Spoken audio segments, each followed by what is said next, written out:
ನಮ್ಮ ಕ್ಷೇತ್ರದ ಶ್ರೀ ಮಂಜುನಾಥ ಸ್ವಾಮಿಯನ್ನು, ಧರ್ಮದೇವತೆಗಳನ್ನು, ಮಹಾಗಣಪತಿ ಅಣ್ಣಪ್ಪ ಸ್ವಾಮಿಯನ್ನು ಸ್ಮರಿಸಿಕೊಂಡು ಇಂದಿನ ಈ ರಾಮಕ್ಷೇತ್ರದಲ್ಲಿ ನಡೀತಕ್ಕಂಥ ಎಲ್ಲ ಕಾರ್ಯಕ್ರಮದ ಸಾನ್ನಿಧ್ಯಗಳನ್ನು ನಾನು ಇಲ್ಲಿ ಗೌರವಿಸಿ, ಈ ಕಾರ್ಯಕ್ರಮದ ಹಿಂದೆ ಪ್ರೇರಕ ಶಕ್ತಿಯಾಗಿರ್ತಕ್ಕಂಥ ಪೂಜ್ಯರಾದ ಸದ್ಗುರು ಶ್ರೀ ಶ್ರೀ ಬ್ರಹ್ಮಾನಂದ ಸರಸ್ವತಿ ಸ್ವಾಮೀಜಿಯವರೇ, ವೇದಿಕೆಯಲ್ಲಿರುವ ಎಲ್ಲ ಪೂಜ್ಯರೇ, ನನ್ನ ಮುಂದೆ ಇರುವಂಥ ಎಲ್ಲ ಸಂತ ಮಹಾತ್ಮರೇ, ವೇದಿಕೆಯಲ್ಲಿರುವಂಥ ಎಲ್ಲ ಸಂಸದರೇ, ಶಾಸಕರೇ, ಜನಪ್ರತಿನಿಧಿಗಳೇ, ಆಗಮಿಸಿರುವಂಥ ಎಲ್ಲ ಭಕ್ತಾದಿಗಳೇ, ಇವತ್ತು ಇಲ್ಲಿಯ ಈ ಕಾರ್ಯಕ್ರಮಕ್ಕೆ ಶ್ರೀ ಶ್ರೀ ಬ್ರಹ್ಮಾನಂದ ಸರಸ್ವತಿ ಸ್ವಾಮೀಜಿಯವರು ಧರ್ಮ ಸಂಸದ್ ಅನ್ನುವಂಥ ಹೆಸರನ್ನು ಕೊಟ್ಟಿದ್ದಾರೆ. ಅದಕ್ಕೆ ರಾಷ್ಟ್ರೀಯ ಧರ್ಮ ಸಂಸದ್ ಅನ್ನುವ ವಿಶಾಲ ರೂಪದ ಅರ್ಥವನ್ನು ಕೂಡ ಕೊಟ್ಟಿದ್ದಾರೆ. ಇಲ್ಲಿ ನಿಜವಾಗಿಯೂ ನನಗೆ ಸಂತೋಷವೂ ಮತ್ತು ಒಂದು ರೀತಿಯಿಂದ ಆಶ್ಚರ್ಯವೂ ಆಗ್ತಾ ಇದೆ ಅಂತಂದರೆ, ಇಷ್ಟು ಮಂದಿ ಸಂತರನ್ನು ಇವರು ಕಲೆ ಹಾಕಿರುವಂಥದ್ದು, ಒಟ್ಟು ಮಾಡಿರುವಂಥದ್ದು, ಇದು ಬಹುದೊಡ್ಡ ಸಾಧನೆ ಅಂತ ನಾನು ತಿಳ್ಕೊಳ್ತೇನೆ. ಯಾಕೆಂದರೆ ಈ ಮುಂದಿನ ಸಾಲಿನಲ್ಲಿ ಕೂರ್ತಿರ್ತಕ್ಕಂಥ ಎಲ್ಲ ಮಹಾಂತರು ಮತ್ತು ಪೀಠಾಧಿಪತಿಗಳು, ಜಗದ್ಗುರು ಇವರೆಲ್ಲ ಸಾಮಾನ್ಯರಲ್ಲ. ಬಹುಶಃ ಒಬ್ಬೊಬ್ಬರನ್ನು ನೋಡಬೇಕಾದರೂ ಕೂಡ ನಾವು ಅಲ್ಲಿ ಹೋದರೆ ಅವ್ರು ನಮಗೆ ಸಿಗಲಿಕ್ಕಿಲ್ಲ. ಆದರೆ ಇಲ್ಲಿ ಅವರೆಲ್ಲರೂ ಬಂದು ವೇದಿಕೆಯಲ್ಲಿ ತಮ್ಮ ದಿವ್ಯ ಉಪಸ್ಥಿತಿಯನ್ನು ಇತ್ತಿರುವಂಥದ್ದು ಬಹುದೊಡ್ಡ ವಿಚಾರ. ನಿಜವಾಗಿಯೂ ನಾವು ಹೇಳ್ತೇವೆ ರಾಷ್ಟ್ರದ ಸಂಸದ್ ಹೇಗಿರುತ್ತೆ ಅನ್ನೋದನ್ನು ನಾವು ತಿಳ್ಕೊಂಡಿದ್ದೇವೆ. ಮಾಧ್ಯಮಗಳಲ್ಲಿ, ಟಿ ವಿ ಮಾಧ್ಯಮಗಳಲ್ಲಿ ನಾವು ಗಮನಿಸಿದ್ದೇವೆ. ಈ ಸಂಸತ್ನಲ್ಲಿ ರಾಷ್ಟ್ರದ ಎಲ್ಲ ಪ್ರತಿನಿಧಿಗಳಿರ್ತಾರೆ. ಭಿನ್ನ ಭಿನ್ನ ಅಭಿಪ್ರಾಯಗಳಿರುವವರು, ಭಿನ್ನ ಭಿನ್ನ ಚಿಂತನೆ ಇರ್ತಕ್ಕಂಥವರು, ಆಶಯಗಳನ್ನು ಇಟ್ಕೊಂಡವರು, ಪಕ್ಷಗಳ ಹಿನ್ನೆಲೆಯಲ್ಲಿ ಬಂದಿರತಕ್ಕಂಥವರು, ಆದರ್ಶಗಳ ಹಿನ್ನೆಲೆಯಲ್ಲಿ ಬಂದಿರತಕ್ಕಂಥವರು ಎಲ್ಲ ಇರ್ತಾರೆ. ಆದರೆ ಸಂಸತ್ತಿನ ಮೂಲ ಉದ್ದೇಶ ಇರತಕ್ಕಂಥದ್ದು ರಾಷ್ಟ್ರೀಯ ಚಿಂತನೆ. ಅವರು ಪ್ರೀತಿಯಿಂದ ಮಾತಾಡಲಿ, ಜಗಳ ಮಾಡಿಕೊಳ್ಳಿ, ಹೋರಾಟ ಮಾಡಲಿ, ಅಥವಾ ಕಹಿಯಾದ ಕಟುವಾದ ಮಾತನ್ನು ಹೇಳಿ, ಸಿಹಿಯಾದ ಮಾತನ್ನು ಹೇಳಿ, ಆದರೆ ಎಲ್ಲರ ಹಿಂದೆ ಇರತಕ್ಕಂಥ ಉದ್ದೇಶ ಕೂಡ ಒಂದೇ ಇರುತ್ತೆ, ಅದು ರಾಷ್ಟ್ರ ಚಿಂತನೆ. ಹಾಗೆ ಇವತ್ತು ಕೂಡ ಇಲ್ಲಿ ಮಾಡ್ತಕ್ಕಂಥದ್ದು, ನಾವು ಇವರೆಲ್ಲ ಬೇರೆ ಬೇರೆ ಆರಾಧನಾ ಪದ್ಧತಿಯಿಂದ ಬಂದಿರಬಹುದು, ಬೇರೆ ಬೇರೆ ಸಂಸ್ಥಾನಗಳಿಂದ ಬಂದಿರಬಹುದು, ಬೇರೆ ಬೇರೆ ಚಿಂತನೆಗಳಿಂದ ಬಂದಿರಬಹುದು. ಆದರೆ ಇಲ್ಲಿ ಅವರು ಬಂದಿರುವಂಥ ಏಕಮಾತ್ರ ಉದ್ದೇಶ ಮತ್ತು ಎಲ್ಲರೂ ಜೊತೆಯಾಗಿ ಸಂಸತ್ತಿನಲ್ಲಿ ಕೂತ ಒಂದೇ ಒಂದು ಉದ್ದೇಶ ಏನಂತಂದರೆ, ಅದು ರಾಷ್ಟ್ರೀಯ ಚಿಂತನೆ, ದೇಶದ ಚಿಂತನೆ, ಸಮಸ್ತ ಪ್ರಜೆಗಳ ಚಿಂತನೆಯನ್ನು ಮಾಡಲಿಕ್ಕಾಗಿ ಅವರು ಇಲ್ಲಿ ಬಂದಿದ್ದಾರೆ. ಇವತ್ತು ಸ್ವಸ್ಥಿರ್ಮಾನುಷೇಭ್ಯ ಅಂತ ಒಂದು ಮಾತಿದೆ. ಈ ಒಂದು ಮಾತನ್ನು ಈ ನಮ್ಮ ಇಡೀ ಸಮಾರಂಭಕ್ಕೆ ಒಂದು ಮೂಲ ಸ್ತೋತ್ರವನ್ನಾಗಿ ನಾವು ಇಟ್ಟುಕೊಳ್ಬಹುದು. ಯಾಕೆ ಅಂತಂದರೆ, ಸಕಲ ಮಾನವ ಜನಾಂಗಕ್ಕೆ ಸುಖ ಉಂಟಾಗಲಿ ಅನ್ನುವಂಥದ್ದೇ ಒಂದು ಆದರ್ಶ. ಎಲ್ಲರಿಗೂ ಸುಖ ಉಂಟಾಗಬೇಕು ಅಂತೇಳಿ. ಸುಖ ಉಂಟಾಗೋದು ಹೇಗೆ? ನಾವು ಎಲ್ಲರೂ ಅಪೇಕ್ಷೆ ಪಡ್ತೇವೆ, ನಮಗೆ ಸುಖ ಬೇಕು, ನಮಗೆ ಆರೋಗ್ಯ ಬೇಕು, ನಮಗೆ ನೆಮ್ಮದಿ ಬೇಕು, ಸಂತೋಷ ಬೇಕು ಅಂತ. ಸಕಲ ಪ್ರಾಣಿಗಳಲ್ಲಿ ಸಮಾನವಾಗಿರ್ತಕ್ಕಂಥದ್ದು ಯಾವುದು ಅಂದರೆ ಆಹಾರ, ನಿದ್ರಾ, ಭಯ, ಮೈಥುನ. ಇದು 4 ಎಲ್ಲ ಪ್ರಾಣಿಗಳಲ್ಲಿಯೂ ಸಮಾನವಾಗಿರ್ತಕ್ಕಂಥದ್ದು. ಎಲ್ಲವೂ ಕೂಡ ಆಹಾರಕ್ಕಾಗಿ ತಪಿಸ್ತವೆ. ನೀವು ಯಾವುದೇ ಪ್ರಾಣಿಯನ್ನು ನೋಡಿ, ಅದಕ್ಕೆ ಒಂದೇ ಚಿಂತೆ, ಆಹಾರ ಆಹಾರ ಆಹಾರ.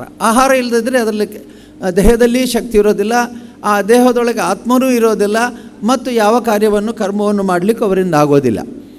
ಅದೇ ರೀತಿ ವಿಶ್ರಾಂತಿ, ನಿದ್ರೆ, ಅದೇ ರೀತಿ ಆಹಾರ, ನಿದ್ರಾ, ಭಯ ಅನ್ನುವಂಥದ್ದು ಇಡೀ ಸಮಸ್ಯೆಗಳಿಗೆ ಕಾರಣವೇ ಭಯ. ಭಯದ ಒಂದು ಪರಿಕಲ್ಪನೆಯಲ್ಲಿ ನಾವು ಮುಂಜಾನೆಯಿಂದ ರಾತ್ರಿವರೆಗೆ ನಾವಿಡ್ತೇವೆ.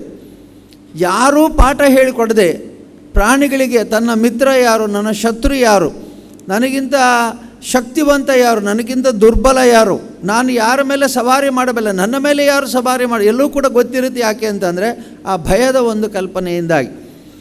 ಅದೇ ರೀತಿಯಲ್ಲಿ ಮೈಥುನ, ಮುಂದಿನ ಪ್ರಜೋತ್ಪತ್ತಿಗಾಗಿ ಆಗಿರಲಿ ಅಥವಾ ಬೇರೆ ಬೇರೆ ಕಾರಣಕ್ಕಾಗಿ ಆಗಲಿ, ಅದರಿಂದ ಅನೇಕ ವಿಷಯಗಳನ್ನು ನಾವು ಈ ಆಹಾರ, ನಿದ್ರೆ, ಭಯ, ಮೈಥುನದಿಂದ ನಾವು ಕಾಣ್ತೇವೆ.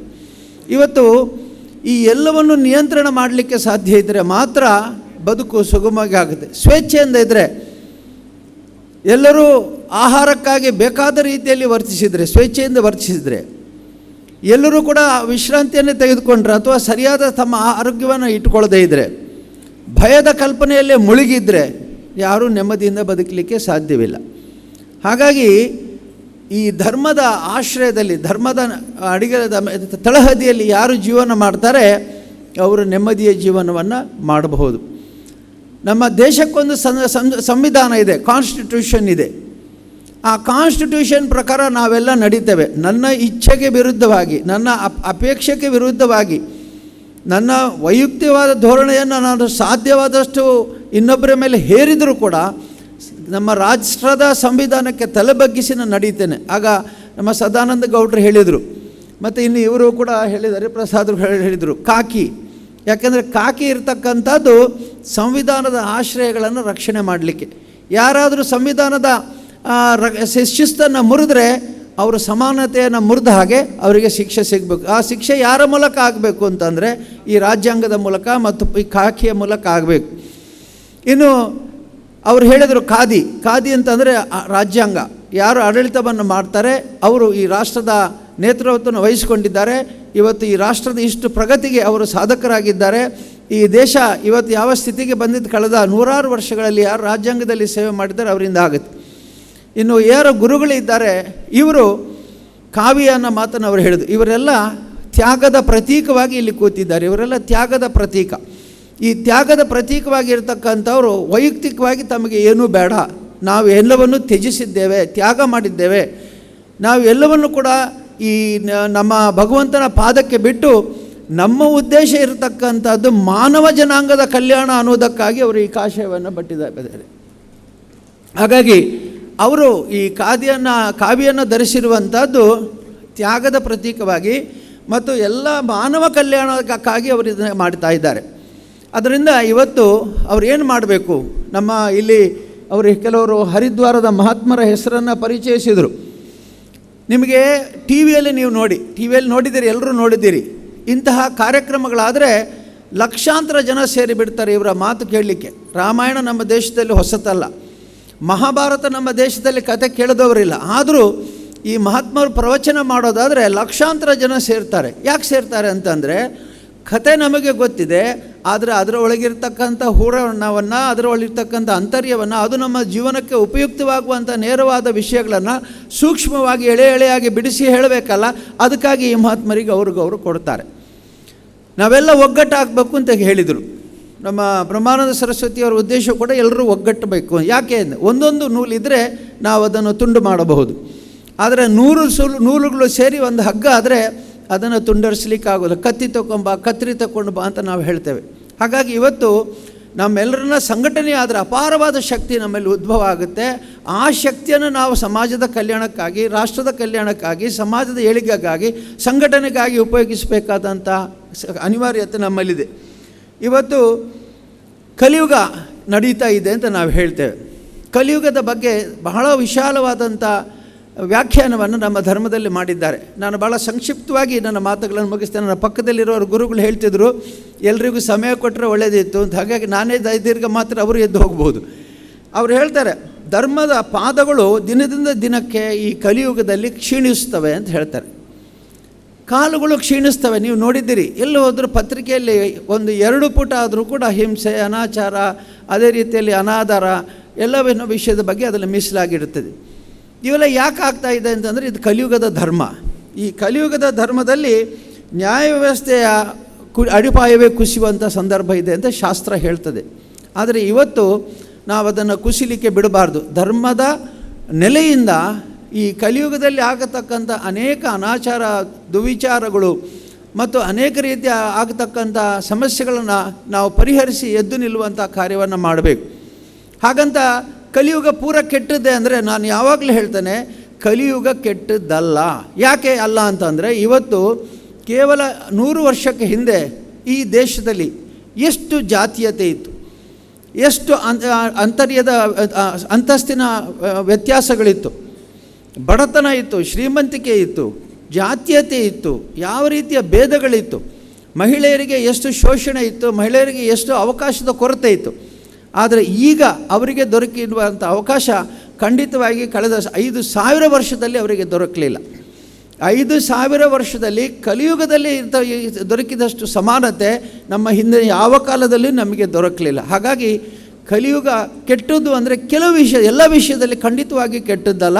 ಬದಲಾಗಿ ಇವತ್ತು ನಾವೇನು ನಮ್ಮ ಧರ್ಮಕ್ಷೇತ್ರಗಳು ಮಾಡುವ ಕೆಲಸಗಳನ್ನು ಕಾಣ್ತೇವೆ, ಅಧರ್ಮದ ವಿರುದ್ಧ ನಾವೇನು ಪ್ರಜ್ಞೆಯನ್ನು ಹೊಂದಿದ್ದೇವೆ, ಅಧರ್ಮದ ವಿರುದ್ಧ ಹೋರಾಡುವಂಥ ಎಚ್ಚರಿಕೆ ನಾವು ವಹಿಸಿದ್ದೇವೆ, ಇದೆಲ್ಲ ನಮ್ಮಲ್ಲಿ ಮೂಡಿ ಬರ್ತದೆ. ಇವತ್ತು ಕೇರಳದಲ್ಲಿ ಬಹುದೊಡ್ಡ ಪ್ರವಾಹದಿಂದ ಅಲ್ಲಿ ನಷ್ಟ ಆಗಿದೆ. ನಮ್ಮ ರಾಜ್ಯದ ಕೊಡಗಿನಲ್ಲಿ ಬಹಳ ನಷ್ಟ ಆಗಿದೆ. ನಾವಿವತ್ತು ನಮ್ಮ ಎಲ್ಲ ಈ ಬಂಧುಗಳ ಬಗ್ಗೆ ಹೃದಯಾಂತರದಿಂದ ನಾವು ದುಃಖ ಪಡ್ತಾ ಇದ್ದೇವೆ, ಮಿಡಿತಾ ಇದ್ದೇವೆ. ಹಾಗಾದರೆ ಇವತ್ತು ನಮ್ಮಲ್ಲಿ ಅಂತಃಕರಣ ಎಷ್ಟಿದೆ, ನಮ್ಮಲ್ಲಿ ಎಷ್ಟು ಸಹೋದರತೆ ಇದೆ, ಎಷ್ಟು ಆತ್ಮೀಯತೆ ಇದೆ, ಎಷ್ಟು ಮಾನವೀಯತೆ ಇದೆ ಅಂತ ನೋಡಬೇಕಾಗಿದ್ದರೆ ಆ ಘಟನೆಯನ್ನು ನೋಡಿ ಎಷ್ಟು ಜನ ನಾವು ಕಣ್ಣೀರು ಹಾಕಿದ್ದೇವೆ, ಎಷ್ಟು ಜನ ಮನೆಯಲ್ಲಿ ಕುಳಿತು ನಾವು ದುಃಖಪಟ್ಟಿದ್ದೇವೆ, ಅವರಿಗೆ ಸಹಾಯ ಹಸ್ತದ ಕೈ ಚಾಚಿದ್ದೇವೆ ಅಂತ ಕೇಳಿದರೆ ಇದು ಮಾನವೀಯತೆ ಒಂದು ಅಂಗ. ಒಬ್ಬ ಹೋಗಿ ಗುರುಗಳ ವಿದೇಶಿಯರು ಬಂದಿದ್ದರಂತೆ, ಒಬ್ಬ ಗುರುಗಳ ಹತ್ರ 5-6 ಜನ ವಿದೇಶಿಯರಿದ್ದರು. ಅವರೆಲ್ಲ ಹೋಗಿ ಕೇಳ್ತಾರಂತೆ ಗುರುಗಳ ಹತ್ರ, ಇಂತಹ ಮಹಾತ್ಮರ ಹತ್ರ ಹೋಗಿ ಕೇಳ್ತಾರಂತೆ, ಸ್ವಾಮಿ ನನಗೆ ಧರ್ಮ ಅಂದರೆ ಏನು ಗೊತ್ತಿಲ್ಲ, ಪೂಜೆ ಅಂದರೆ ಏನು ಗೊತ್ತಿಲ್ಲ, ನಾನು ಯಾವ ಜಾತಿ ಅಂತ ನನಗೆ ಗೊತ್ತಿಲ್ಲ, ನಾನು ಯಾವ ಧರ್ಮದವನು ಅಂತ ನನಗೆ ಗೊತ್ತಿಲ್ಲ, ಆದರೂ ನಿಮ್ಮ ಹತ್ರ ಕೇಳ್ತೀನಿ ಧರ್ಮ ಅಂದರೆ ಏನು, ಧರ್ಮದ ಸೂಕ್ಷ್ಮತೆಯನ್ನು ನಾನು ಜೀವನಕ್ಕೆ ಹೇಗೆ ಅಳವಡಿಸಿಕೊಳ್ಬಹುದು ಅಂತ ಅವ್ರು ಕೇಳಿದ್ರಂತೆ. ಪ್ರತಿಯಾಗಿ ಗುರುಗಳು ಕೇಳ್ತಾರಂತೆ, ನೀನು ರಸ್ತೆಯಲ್ಲಿ ಹೋಗ್ತಾ ಇದ್ದಿ, ರಸ್ತೆಯಲ್ಲಿ ಹೋಗುವಾಗ ಒಬ್ಬ ಕಾಲು ಜಾರಿ ಬೀಳ್ತಾನೆ, ನೀನೇನು ಮಾಡ್ತಿ? ನಾನು ಓಡಿ ಹೋಗಿ ಅವನ್ನ ಎಬ್ಬಿಸ್ತೇನೆ. ನೀನು ಹೋಗ್ತಾ ಇರುವಾಗ ಯಾವುದೋ ಬಾಲೆ ಒಂದು ಹುಡುಗಿಯ ಮೇಲೆ, ಒಂದು ಮಹಿಳೆಯ ಮೇಲೆ ಅತ್ಯಾಚಾರ ಆಗ್ತಾ ಏನು ಮಾಡ್ತಿ? ನಾನು ಹೋಗಿ ಅವರನ್ನು ಬಿಡಿಸಿ ರಕ್ಷಣೆ ಮಾಡ್ತೇನೆ. ಯಾರೋ ಒಬ್ಬ ದುಃಖಿ ಮಾರ್ಗದ ಬದಿಯಲ್ಲಿ ಬಿದ್ದು ನರಳಾಡ್ತಾ ಏನು ಮಾಡ್ತಿ? ನಾನು ಅವರನ್ನು ಕೊಂಡೋಗಿ ಆಸ್ಪತ್ರೆಗೆ ಸೇರಿಸ್ತೇನೆ. ಅವರು ಹೇಳಿದ್ರಂತೆ, ಇದೇ ಧರ್ಮ, ಇದೇ ಮಾನವೀಯತೆ, ಇದೇ ಧರ್ಮದ ಮೂಲ ಉದ್ದೇಶ. ನಿನ್ನಲ್ಲಿ ಹಣೆಯಲ್ಲಿ ಪಟ್ಟಿ ಇಲ್ಲದೆ ಇರಬಹುದು, ಉದ್ದನಾಮವೋ ಅಡ್ಡನಾಮವೋ ಅಥವಾ ಭಸ್ಮವೋ ತಿಲಕವೋ ಕ್ರಾಸೋ ಇನ್ನೊಂದೋ ಇಲ್ಲದೆ ಇರಬಹುದು, ಆದರೆ ನಿನ್ನ ಒಳಗೆ ಯಾವ ದೇವರಿದ್ದಾನೆ ಅವನು ನಿನ್ನಿಂದ ಈ ಕಾರ್ಯಗಳನ್ನು, ಮಾನವೀಯತೆಯ ಕಾರ್ಯಗಳನ್ನು ಮಾಡಿಸ್ತಾ ಇದ್ದಾನೆ ಅನ್ನೋ ವಿಷಯ ನಾವು ಹೇಳಿದ್ರಂತೆ. ಹೀಗೆ ಭಗವಂತನ ಕಾಣೋದಕ್ಕೆ ಇದು ಬಹಳ ಮುಖ್ಯ. ನಾವೊಂದು ಸಮ್ಮೇಳನ ಮಾಡಿದ್ವಿ ಕೆಲವು ದಿವಸಕ್ಕೆ ಹಿಂದೆ ಬೆಂಗಳೂರಿನಲ್ಲಿ, ಬಿಲೀಫ್ ಆ್ಯಂಡ್ ಬಿಯಾಂಡ್, ನಂಬಿಕೆ ಮತ್ತು ಅದರ ಆಚೆ ಅಂತ. ದೇಶದಲ್ಲಿ ಎಷ್ಟು ನಮ್ಮಲ್ಲಿ ಜ್ಞಾನ ಇದೆ, ಒಂದು ಕಡೆಯಿಂದ ನಮ್ಮಲ್ಲಿ ಭಗವಂತನ ಬಗ್ಗೆ ಅಪಾರವಾದ ಜ್ಞಾನದ ಕಲ್ಪನೆ ಇದೆ, ಒಂದು ಕಡೆಯಿಂದ ಜ್ಯೋತಿಷ್ಯ, ವಾಸ್ತು, ಆಮೇಲೆ ಆಯುರ್ವೇದ, ಏನೇನೋ ವೇದನಿದೆ. ನಾನು ದೀರ್ಘವಾಗಿ ಅದನ್ನು ಹೇಳಲಿಕ್ಕೆ ವಿಚಾರ ಹೋಗಲಿಕ್ಕೆ ಹೋಗೋದಿಲ್ಲ, ಎಷ್ಟೋ ರೀತಿಯ ನಮ್ಮ ಜ್ಞಾನ ಇದೆ. ಈ ಎಲ್ಲ ಜ್ಞಾನಗಳ ಬಳಕೆಯನ್ನು ನಾವು ಹೇಗೆ ಮಾಡ್ತಾ ಇದ್ದೇವೆ ಅಂತಂದರೆ, ಆ ನಂಬಿಕೆಗಳನ್ನೆಲ್ಲ ಪರಿಶುದ್ಧವಾಗಿ ಆಳವಾಗಿ ಅಧ್ಯಯನ ಮಾಡಿ ನಾವು ಮಾಡಿದರೆ ಅದರಿಂದ ಸಮಾಜಕ್ಕೆ ಪ್ರಯೋಜನ ಆಗುತ್ತೆ. ನಂಬಿಕೆ ಅನ್ನೋದರಲ್ಲಿ ನಾವು 3 ವಿಷಯಗಳನ್ನು ಹೇಳ್ತೇವೆ. ಈಗಾಗಲೇ ಅದನ್ನು ಕೆಲವರು ಅನೇಕರು ಹೇಳಿದ್ದಾರೆ ಇಲ್ಲಿ ಭಾಷಣಕಾರರು. ನಂಬಿಕೆ, ಮೂಢನಂಬಿಕೆ ಮತ್ತು ಅಪನಂಬಿಕೆ ಅಂತ. ನಂಬಿಕೆ, ಈಗ ನಾವು ಇಲ್ಲೆಲ್ಲ ನೀವು ಸೇರಿರ್ತು ಅಂದರೆ ನಂಬಿಕೆಯಲ್ಲಿ ಇಲ್ಲಿ ಬಂದಾಗ ಏನೋ ನಮಗೆ ಒಂದು ಮಾಹಿತಿ ಸಿಗುತ್ತೆ, ಜ್ಞಾನ ಸಿಗುತ್ತೆ, ಬದುಕಿಗೆ ಬೇಕಾದಂಥ ಆಹಾರ ಸಿಗುತ್ತೆ ಅಂತ ಇಲ್ಲಿ ಬಂದಿದ್ದೀರಿ. ಮಧ್ಯಾಹ್ನ ಊಟಕ್ಕಾಗಿ ಯಾರೂ ಬರಲಿಲ್ಲ, ನೀವು ಬಂದದ್ದು ಜ್ಞಾನದಾಹದಿಂದ ಬಂದಿದ್ದೀರಿ, ಜ್ಞಾನದ ಹಸಿವಿನಿಂದ ಬಂದಿದ್ದೀರಿ. ಇದರ ಜೊತೆಗೆ ಮೂಢನಂಬಿಕೆಗಳು ಸಾಕಷ್ಟಿದೆ. ನಾನು ಧರ್ಮಸ್ಥಳದಲ್ಲಿ ಕುಳಿತಾಗ ನನಗೆ ಅಲ್ಲಿ ಗೊತ್ತಾಗುವಷ್ಟು ಮೂಢನಂಬಿಕೆಗಳ ಕಲ್ಪನೆ ನಿಮಗೆ ಆಗಲಿಕ್ಕಿಲ್ಲ. ಪೂರ್ತಿ ನಮ್ಮ ಸಮಾಜದಲ್ಲಿ ಸಾಕಷ್ಟು ಮೂಢನಂಬಿಕೆಗಳಿದೆ. ಇನ್ನೊಂದಿದೆ, ಅದು ಅಪನಂಬಿಕೆ ಅಂತ, ಡಿಸ್ಬಿಲೀಫ್. ನಾನು ಯಾವುದನ್ನು ನಂಬೋದಿಲ್ಲ, ಎಲ್ಲದಕ್ಕೂ ಟೀಕೆ ಮಾಡ್ತೇನೆ, ಎಲ್ಲದಕ್ಕೂ ನಾನು ಏನೋ ಒಂದು ಅಡಿಪಟ್ಟಿ ಸೇರಿಸ್ತೇನೆ. ಸ್ವಾಮಿಗಳು ಯಾಕೆ ಮಾಡಿ, ಅದಕ್ಕೊಂದು ನಂಬಿಕೆ, ಅದಕ್ಕೊಂದು ಮೂಢನಂಬಿಕೆ, ಅದಕ್ಕೊಂದು ಅಪನಂಬಿಕೆ, ಎಲ್ಲೆಲ್ಲೂ ಹೇಳ್ತೇನೆ. ಇದು ಅವರವರ ಸ್ವಾತಂತ್ರ್ಯಕ್ಕೆ ಬಿಟ್ಟಂಥದ್ದು. ಆದರೆ ನಂಬಿಕೆ ಅಚಲವಾಗಿದ್ದರೆ ಮೂಢನಂಬಿಕೆಗಳು ದೂರವಾಗುತ್ತೆ, ನಂಬಿಕೆಗಳು ಅಸ್ಥಿರವಾಗಿದ್ದರೆ ಈ ಅಪನಂಬಿಕೆಗಳು ದೂರ ಆಗುತ್ತೆ. ಆದ್ದರಿಂದ ಇವತ್ತು ಇಂತಹ ಸಮ್ಮೇಳನದಿಂದ ನಮ್ಮ ಜ್ಞಾನ ವೃದ್ಧಿ ಆಗಬೇಕು, ನಂಬಿಕೆಗಳು ದೃಢವಾಗಬೇಕು, ಮಾನವೀಯತೆ ದೃಢವಾಗಬೇಕು. ಧರ್ಮದ ಹಿನ್ನೆಲೆಯಲ್ಲಿ ಅಂದರೆ ಯಾವುದೋ ಹಣೆಪಟ್ಟಿಯ ಆಧಾರದಲ್ಲಿ ಅಲ್ಲ, ಅದರ ನಮ್ಮ ಒಳಗಿರ್ತಕ್ಕಂಥ ಮಾನವೀಯತೆಯ ಪ್ರಜ್ಞೆಯನ್ನು ಬೆಳೆಸಿಕೊಂಡು ನಾವು ಧರ್ಮದ ಹಾದಿಯಲ್ಲಿ ನಾವು ನಡೀಬೇಕು. ಆವಾಗ ನಮಗೂ ಸಮಾಜಕ್ಕೂ ಹಿತ ಆಗುತ್ತೆ, ದೇಶಕ್ಕೂ ಹಿತ ಆಗುತ್ತೆ ಅನ್ನೋ ಮಾತನ್ನು ಹೇಳಿ, ಕೊನೆಯದಾಗಿ ಒಂದು ಮಾತು ಹೇಳಿ ನನ್ನ ಮಾತು ಮುಗಿಸ್ತೇನೆ. ಇವತ್ತು ಬಂದ ಇಲ್ಲಿ ಸಂತರೆಲ್ಲ ನಾನಾ ರೀತಿಯ ಪಂಥದವರು, ಪಂಗಡದವರು, ಗುಂಪಿನವರು ಇದ್ದಾರೆ. ನಿಮಗೆ ಅವರನ್ನು ನೋಡುವಾಗ ಸ್ವಲ್ಪ ಇವರು ವಿಭಿನ್ನವಾಗಿ ಕಾಣಬಹುದು. ನಮ್ಮ ಜೀವನದಲ್ಲಿ ದಕ್ಷಿಣ ಭಾರತದಲ್ಲಿ ಇರುವಂತೆ ಇವರು ಕಾಣಲಿಕ್ಕಿಲ್ಲ. ಆದರೆ ಒಂದು ಮಾತು ಹೇಳ್ತಾನೆ, ಒಂದು ಪುಸ್ತಕ ಇದೆ, ನಾನು ಅದನ್ನು ಭಾಳ ಹಿಂದೆ ಓದಿದ್ದೆ, ಈಗ ಮತ್ತೆ ಇವತ್ತು ನಿನ್ನೆ ಓದಿದೆ ಅದನ್ನು. ಲಿವಿಂಗ್ ವಿತ್ ಹಿಮಾಲಯನ್ ಮಾಸ್ಟರ್ಸ್ ಅಂತ ಒಂದು ಪುಸ್ತಕ ಇದೆ. ಇದು ಕನ್ನಡದಲ್ಲಿ ತರ್ಜಮೆ ಆಗಿದೆ, ಹಿಮಾಲಯದ ಮಹಾತ್ಮರ ಸನ್ನಿಧಿಯಲ್ಲಿ ಅಂತ. ನೀವು ಆ ಪುಸ್ತಕವನ್ನು ಎಲ್ಲರೂ ಖಂಡಿತ ಓದಬೇಕು. ಹಿಮಾಲಯದ ಮಹಾತ್ಮರ ಸನ್ನಿಧಿಯಲ್ಲಿ ಅಂತ. ಇದನ್ನು ಬರೆದವರು ರಾಮ ಅಂಥೇಳಿ. ಅವರು ವಿದೇಶಿಯರು. ಅವರ ಮೂಲ ಹೆಸರು ರಾಮ ಅಲ್ಲ, ಆದರೆ ಅವರು ಈ ದೇಶಕ್ಕೆ ಬಂದು, ವಿದೇಶಿಯರು ಈ ದೇಶಕ್ಕೆ ಬಂದು ಈ ಎಲ್ಲ ಮಹಾತ್ಮರ ಜೊತೆಗೆ ಹಿಮಾಲಯದಲ್ಲಿ ಅನೇಕ ವರ್ಷ ಅವರು ಸಹವಾಸ ಮಾಡಿ, ಸೇವೆ ಮಾಡಿ, ಅವರ ಭಕ್ತರಾಗಿ ಇವರ ಎಲ್ಲ ಗುಟ್ಟನ್ನು ತಿಳ್ಕೊಂಡಂಥವ್ರು ಅಂತಂದರೆ ಈ ಸ್ವಾಮಿ ರಾಮ ಅವರು. ಇವರು ಏನು ಮಾಡ್ತಾರೆ ಅಂತಂದರೆ, ಈ ಎಲ್ಲ ಮಹಾತ್ಮರ ಜೊತೆಗೆ ಹೋಗಿ ಅವರ ಜೀವನವನ್ನು ಅಧ್ಯಯನ ಮಾಡ್ತಾರೆ. ಮಾಡಿ ಇವರ ಬಾಹ್ಯ ರೂಪ ಹೇಗಿದೆ ಅದು ಬೇರೆ, ಆದರೆ ಇವರಲ್ಲಿ ಎಷ್ಟು ಅಪಾರವಾದಂಥ ತಪಶ್ಶಕ್ತಿ ಇದೆ ಎನ್ನುವುದನ್ನು ಅವರು ತಮಗೆ ಆ ಪುಸ್ತಕದಲ್ಲಿ ಅವರು ತೋರಿಸ್ಕೊಟ್ಟಿದ್ದಾರೆ. ನೀವೆಲ್ಲ ಅದನ್ನು ಓದಬೇಕು.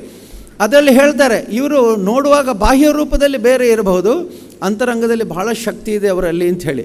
ಹಾಗಾಗಿ ನಾನು ತುಂಬ ವಿಷಯ ಇದೆ, ಅದನ್ನು ಹೇಳಲಿಕ್ಕೆ ಹೋಗೋದಿಲ್ಲ, ಯಾಕೆಂದರೆ ಬಹಳ ವೇಳೆ ಆಗಿದೆ. ಈಗಾಗಲೇ ಇನ್ನೊಂದು ಊಟ ಮಾಡಿ ಸಮ್ಮೇಳನ ಪ್ರಾರಂಭ ಆಗಬೇಕು. ಹಾಗಾಗಿ ನಾನು ಮತ್ತೊಮ್ಮೆ ಇಷ್ಟೇ ಹೇಳ್ತೇನೆ, ಈ ಸಮ್ಮೇಳನದ ಮೂಲ ಉದ್ದೇಶ ಈಗಾಗಲೇ ನಿಮಗೆ ಗೊತ್ತಿದ್ದ ಹಾಗೆ ಒಂದು ಸಂಘಟನೆ. ಈ ಎಲ್ಲ ನಮ್ಮ ಭೇದಗಳನ್ನು ಮರೆತು, ಅಂತಸ್ತುಗಳನ್ನು ಮರೆತು, ನಮ್ಮ ಎಲ್ಲ ಸನ್ಯಾಸಿಗಳು, ವಿಶೇಷವಾಗಿ ಮಹಾತ್ಮರು, ಪೂಜ್ಯರು ಸಂಘಟನೆ ಆಗಬೇಕು. ಎರಡನೇದು, ಸಂಘಟನೆಯಿಂದ ಸಮಾಜಕ್ಕೆ ಅದರಿಂದ ಪ್ರಯೋಜನ ಆಗಬೇಕು. ಮೂರನೇದಾಗಿ, ಸಮಾಜದಲ್ಲಿ ಭಕ್ತಿಯ ತಳಹದಿಯಲ್ಲಿ, ಶ್ರದ್ಧೆಯ ತಳಹದಿಯಲ್ಲಿ ಮತ್ತು ನಮ್ಮ ನಂಬಿಕೆಗಳ ಆಧಾರದಲ್ಲಿ ಬದುಕು ನಡೆಯಬೇಕು. ಹಾಗಾಗಿ ನಮ್ಮ ಈ ಮೂರು ವಿಷಯಗಳನ್ನು ಕೂಡ ನಾವು ಆಧರಿಸೋಣ ಅನ್ನೋ ಮಾತನ್ನು ಹೇಳಿ, ಮತ್ತೊಮ್ಮೆ ನಮ್ಮ ಕ್ಷೇತ್ರದ ಹತ್ತಿರ ಈ ಕಾರ್ಯಕ್ರಮ ನಡೆದಿದೆ. ನಾನು ತುಂಬ ಸಂತೋಷದಿಂದ ಆಗಾಗ್ಗೆ ಪೂಜ್ಯ ಬ್ರಹ್ಮಾನಂದ ಸ್ವಾಮೀಜಿಯವರು ಬಂದು ನನ್ನ ತಮ್ಮ ಹರ್ಷೇಂದ್ರನ ಹತ್ರ ಅನೇಕ ಸಾರಿ ಅನುಭವಗಳನ್ನು ಕೇಳಿದ್ದಾರೆ, ಮಾಹಿತಿಯನ್ನು ಕೇಳಿದ್ದಾರೆ. ನಮ್ಮ ಎಷ್ಟು ಸಾಧ್ಯ ಇದೆಯೋ ಅಷ್ಟು ಅವರಿಗೆ ಮಾಹಿತಿ, ಸಹಕಾರ ಮತ್ತು ಅವರಿಗೆಲ್ಲ ಪ್ರೋತ್ಸಾಹ ನಾವು ಕೊಟ್ಟಿದ್ದೇವೆ. ಅದರಿಂದಾಗಿ ಇವತ್ತು ಈ ಕಾರ್ಯಕ್ರಮ ಇಲ್ಲಿ ಯಶಸ್ವಿಯಾಗಿ ನಡೀತಾ ಇದೆ. ಸದಾನಂದ ಗೌಡರು, ಹರಿಪ್ರಸಾದ್ರವರು ಭಾಳ ಚೆನ್ನಾಗಿ, ನಮ್ಮ ಕಟೀಲ್ರವರು ಮಾತಾಡಿದ್ದಾರೆ. ಬಹುಶಃ ಸನ್ಯಾಸಿಗಳಿಂದ ಹೆಚ್ಚು ಚೆನ್ನಾಗಿ ಅವರೇ ಮಾತಾಡಿದ್ದಾರೆ ಅಂತ ಕಾಣಿಸುತ್ತೆ. ಹಾಗೆ ಅವ್ರಿಗೆಲ್ಲರಿಗೂ ಅಭಿನಂದನೆಯನ್ನು ಕೊಟ್ಟು, ಮತ್ತೊಮ್ಮೆ ಇವತ್ತೆಲ್ಲ ಇವರು ಬಂದಿದ್ದಾರೆ, ಅವ್ರನ್ನೆಲ್ಲ ನೋಡಿ ಅವರ ಬಾಹ್ಯ ರೂಪ ನೋಡಬೇಡಿ, ಅವರ ವರ್ತನೆ ನೋಡಬೇಡಿ, ಆದರೆ ಅವರಲ್ಲಿರ್ತಕ್ಕಂಥ ತೇಜಸ್ಸನ್ನು ನೋಡಿ. ಇವತ್ತು ಇಂತಹ ಎಲ್ಲ ಯಾರು ಇಲ್ಲಿ ಬಂದಿದ್ದಾರೆ, ತಪಸ್ವಿಗಳು ಬಂದಿದ್ದಾರೆ, ಅವರೆಲ್ಲ ಕೆಲವರು ಹಠಯೋಗಿಗಳು. ಅಪಾರವಾದ ಶಕ್ತಿ ಅವರಲ್ಲಿದೆ. ಅದನ್ನು ಅವರು ತೋರಿಸುವ ರೀತಿ ವಿಭಿನ್ನವಾಗಿರಬಹುದು. ಆದರೆ ಅವರೆಲ್ಲರನ್ನೂ ಕೂಡ ನಾನು ಗೌರವಿಸಿ, ನಾನು ಮತ್ತೊಮ್ಮೆ ಎಲ್ಲರಿಗೂ ಶುಭವಾಗಲಿ, ಮಂಜುನಾಥ ಸ್ವಾಮಿ ಅನುಗ್ರಹ ಇರಲಿ ಅಂತ ಪ್ರಾರ್ಥಿಸಿ, ಈಗ ಅಲ್ಲಿ ತುಲಾಭಾರಕ್ಕೆ ಧರ್ಮಸ್ಥಳದಲ್ಲಿ ನನ್ನನ್ನು ಕಾಯ್ತಾ ಇದ್ದಾರೆ. ಇವತ್ತು ಸೋಮವಾರ ಬೇರೆ, ಹಾಗಾಗಿ ನಾನು ಸ್ವಾಮೀಜಿಯವರು 12 ಗಂಟೆಗೆ ಹೋಗಿ ಅಂತ ಹೇಳಿದರು. ಆದರೆ ಮಧ್ಯದಲ್ಲಿ ಹೋಗೋದು ಸರಿಯಲ್ಲ ಅಂಥೇಳಿ ನಾನು ಜುಮ್ ಜೊತೆಗಿದ್ದೇನೆ. ನೀವು ಯಾರು ಅನ್ಯತಾ ಭಾವಿಸಬಾರ್ದು. ಯಾಕೆ ಹೆಗ್ಡೋರು ಮಧ್ಯದಲ್ಲಿ ಹೋದ್ರು ಅಂತ ಹೇಳಬೇಡಿ. ಆದರೆ ಸೋಮವಾರದಿಂದ ಧರ್ಮಸ್ಥಳದ ಹತ್ತಿರ ಇರೋದು, ಒಂದು 50 ಕಿಲೋಮೀಟ್ರ್ ದೂರ ಇದ್ದರೆ ಫೋನ್ ಮಾಡಿ ಹೇಳ್ತಿದ್ದೆ ಬರೋದಿಲ್ಲ ಅಂತ. ಅದು ಇವತ್ತು ನಾನು ಹಾಗೆ ಹೇಳಲಿಕ್ಕೆ ಸಾಧ್ಯ ಇಲ್ಲ. ಕೇವಲ ಒಂದು 3 ಕಿಲೋಮೀಟ್ರ್ ದೂರದಲ್ಲಿದ್ದೇನೆ. ನಮ್ಮ ಕರ್ತವ್ಯ ದೃಷ್ಟಿಯಿಂದ ನಾನು ಹೋಗ್ತೇನೆ ಅಂಥೇಳಿ ಮತ್ತೊಮ್ಮೆ ಸ್ವಾಮೀಜಿಯವರಿಗೆ, ಬ್ರಹ್ಮಾನಂದ ಸರಸ್ವತಿಯವರಿಗೆ ಅಭಿನಂದನೆಗಳನ್ನು ಹೇಳಿ, ಅವರಿಗೆ ಶುಭಾಶಯಗಳನ್ನು ಹೇಳಿ, ನಮ್ಮ ಕ್ಷೇತ್ರದಿಂದ ಅವರ ಈ ಕಾರ್ಯಕ್ರಮಕ್ಕೆ ನಮ್ಮ ಎಲ್ಲ ನೆರವಿದೆ ಅಂತ ಹೇಳಿ ಮತ್ತೊಮ್ಮೆ ಎಲ್ಲರಿಗೂ ಶ್ರೀ ಮಂಜುನಾಥ ಸ್ವಾಮಿ ಅನುಗ್ರಹವನ್ನು ಕೋರಿ ನನ್ನ ಮಾತು